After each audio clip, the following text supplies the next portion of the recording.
एक नियम था कि मरूंगा नहीं, उससे पहले जीते जी एक बार मुझे बैकुंठ घूम कर आना।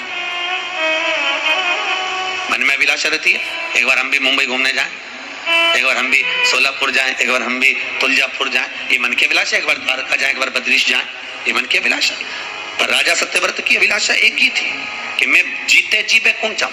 अब जीते जी कोई बैकुंठ जा सकता है क्या? नहीं। सारी मीटिंग करी पर राजा सत्याव्रत को नहीं बुलाया गया। राजा सत्याव्रत की नगरी में अकाल पड़ गया। उस समय पर विश्वामित्र बाबा वन में तप करने के लिए गए थे और 1 माह का तप करने के लिए जब विश्वामित्र बाबा पहुंचे, 1 माह का तप विश्वामित्र जी ने जब किया, 1 माह का तप जब विश्वामित्र ने किया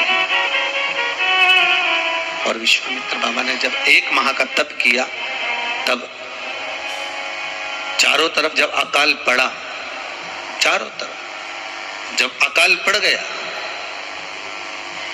किसी ने सूचना करी राजा सत्यव्रत को तुम्हारी नगरी में अकाल पड़ा हुआ है।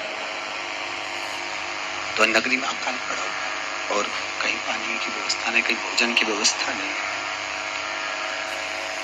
कहीं पानी कहीं भोजन महाराज। और जब पानी और भोजन की व्यवस्था नहीं है, विश्वामित्र जी की धर्म पत्नी और बच्चे भी भूख से बिलबिला रहे हैं। राजा सत्याव्रत ने भोजन की थाली ले जाकर विश्वामित्र जी की धर्म पत्नी और बच्चों को दिया।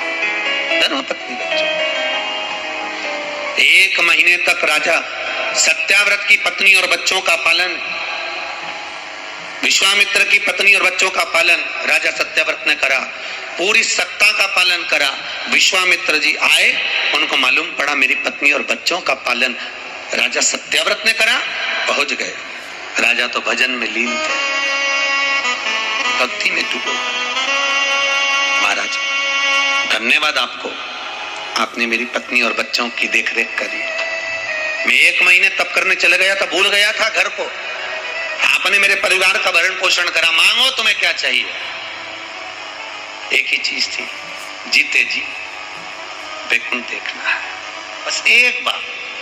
विश्वामित्र जी ने साधना कर कर तप कर कर नारायण को प्रसन्न करा। भगवान विष्णु से कहा राजा सत्याव्रत को बैकुंठ देखना है एक बार।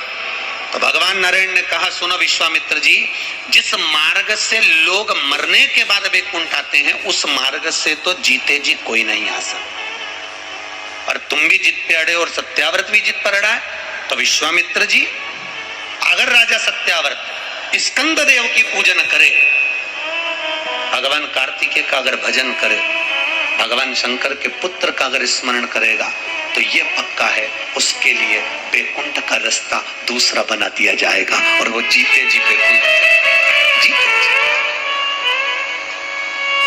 स्कंद पुराण के प्रभास क्षेत्र में जब हम पहुंचेंगे चौथे दिन कथा में, उसमें लिखा हुआ है कि स्कंद भगवान के अगर केवल स्कंद पुराण को भी कोई जीव श्रवण कर लेता है तो मृत्यु तो मृत्यु, जीते जी भी उसके लिए मार्ग प्रशस्त होकर एक बार वो भगवान का दर्शन भले वो किसी रूप में करे, पर मरने से पहले उसको ऐसा महसूस होता है कि मैं बैकुंठ का दर्शन कर कर आया हूं। ये उसको भान होता है स्कंद पुराण को मात्र श्रवण कर लेने से।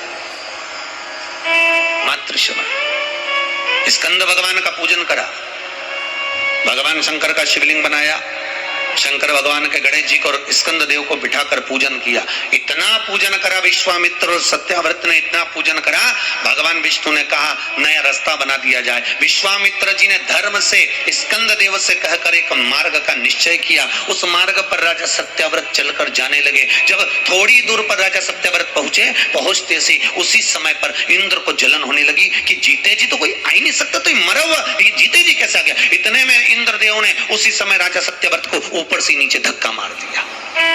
धक्का दिया, राजा सत्याव्रत नीचे आ गया। बैकुंठ के मार्ग से धक्का देकर राजा सत्याव्रत को नीचे फेंक दिया। राजा सत्याव्रत ने विश्वामित्र जी से कहा मेरा तप, मेरी साधना और स्कंद देव ने मुझे मार्ग दिया, इसके बाद भी इसने नीचे क्यों फेंका, मैं नहीं जानता, और तू चिंता मत कर। विश्वामित्र जी ने कहा फिर स्कंद देव की पूजन कर। महाराज एक बेलपत्री एक तुलसी, एक बेलपत्री एक तुलसी, एक बेलपत्री एक तुलसी स्कंद देव को चढ़ाया गया। और जब बेलपत्र और तुलसा चढ़ाया गया, स्कंद देव प्रसन्न हो गए। महाराज और प्रसन्न होकर कहा, भगवान नारायण को याद किया। भगवान विष्णु ने कहा, मांगिए क्या चाहिए। स्कंद देव ने कहा, एक काम करो, बैकुंठ तो दुनिया जाती है, इनके लिए अलग बैकुंठ का निर्माण करा जाए, अलग से बैकुंठ बनाया जाए। बैकुंठ लोक और मृत्यु लोक के बीच में एक बैकुंठ बना दिया गया और उस बैकुंठ पर मार्ग प्रशस्त करा सत्याव्रत के लिए। जब राजा सत्याव्रत के लिए मार्ग प्रशस्त करा, तब भगवान विश्वामित्र को लगा कि बैकुंठ तो हवा में टंग रहा, कहीं वापिस सत्याव्रत ऊपर चढ़ा और नीचे गिर गया तो करा क्या जाए। तब भगवान विश्वामित्र जी ने उसी समय पर एक बड़ा सा खंबा ले जाकर उस बैकुंठ में लगाया। खंबे को लगाया, सत्याव्रत ऊपर गया।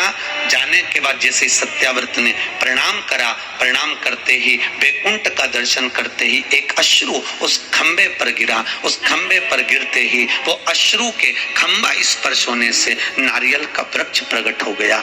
भगवान उसी समय माता पार्वती ने कहा, स्कंददेव, भले लोग गणेश जी का पूजन करे, प्रथम गिनती में गिने, पर तू हर कलश के ऊपर तू ही विराजमान मिलेगा। और स्कंददेव उस नारियल के रूप में विराजमान हो गए महाराज।